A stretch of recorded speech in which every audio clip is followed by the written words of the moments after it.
We can show you shocking video tonight of a wild arrest in Strathpine. It shows a Queensland police officer repeatedly punching a driver before using his taser as terrified witnesses watched on. Fists fly at Strathpine. A Queensland police officer unleashes on a driver in the middle of Samson Vale Road. Oh, the copper's gotten in the car. Oh, I'm videoing this. Landing hit after hit. He needs to stop. What is he doing? Oi! You can't do that! Only stopping the onslaught when a firefighter steps in. After a few seconds of talking, the car door opens. A wobbly driver begins to emerge, but he's stopped by the officer who fires his taser.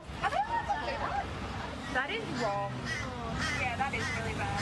Emergency services were responding to a 3-car crash just before 2. Officers say they were confronted by an aggressive driver of one of the vehicles. Police were forced to use a taser and physical force to take him into custody. Witnesses telling 7 News the driver was seen with a wine bottle, but the violence was excessive. Police are investigating and will review if the actions undertaken by that officer were excessive or in any way justified. As for the man, well, no charges have been laid. He is currently undergoing medical assessment at the Royal Brisbane and Women's Hospital.